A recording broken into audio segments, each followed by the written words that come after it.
नमस्कार दोस्तों, मैं डॉक्टर रेखा गौड़ एक बार फिर आपसे इमोशनल इंटेलिजेंस के बारे में बात करने आई हूँ। शुरुआत करती हूँ एक कहानी से। सैली और हैरी नाम के दो दोस्त थे। वे अपने ऑफिस के सीनियर बॉस की पोजीशन पर कार्य किया करते थे। सैली हमेशा लाइफ को एंजॉय करती थी, ऊर्जावान रहती थी और हमेशा स्वयं के साथ पॉजिटिव थिंग्स को ही एक्सपेक्ट किया करती थी, जबकि हैरी खुशमिजाज नहीं था।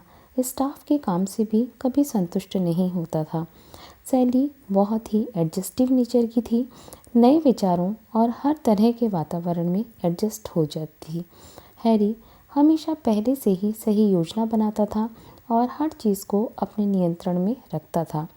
सैली अपनी बात रखने में बहुत अच्छी थी, समझदार थी, भावनाओं से प्रभावित भी नहीं होती थी। हैरी लोगों से डील करने में बहुत सतर्क सावधान रहता था।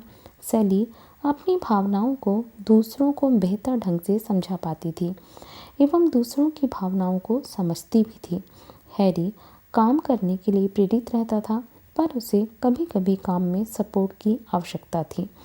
सैली हमेशा इमोशंस के बारे में सोचने और उनकी निगरानी में व्यस्त रहती थी। हैरी कभी कभी बताता था कि वह कैसा फील करता है, पर उसके लिए सही शब्दों का इस्तेमाल नहीं कर पाता था।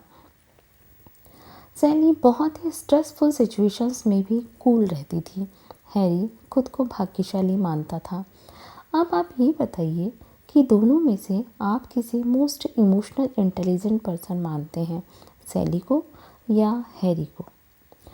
जानती हूँ आपका जवाब सैली होगा। सैली हैरी की तुलना में अधिक इमोशनल इंटेलिजेंट थी, क्योंकि वह प्रत्येक कर्मचारी को साथ लेकर चलती थी, उनकी भावनाओं को समझती थी, उनका सम्मान करती थी, स्वयं भी खुश रहती थी और कलीग्स को भी खुश रखती थी।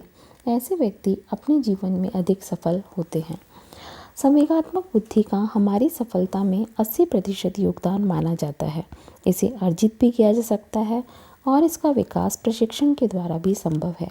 यह औसत बुद्धि वाले व्यक्ति से भी असाधारण कार्य करा सकती है। संवेगात्मक बुद्धि का आधार संवेग है और संवेग किसी भी व्यक्ति के जीवन में बहुत महत्वपूर्ण होते हैं। सफल व्यक्ति की सफलता के पीछे दो चीज़ें बहुत महत्वपूर्ण होती हैं, पहली इच्छा शक्ति और दूसरी संवेदनशीलता।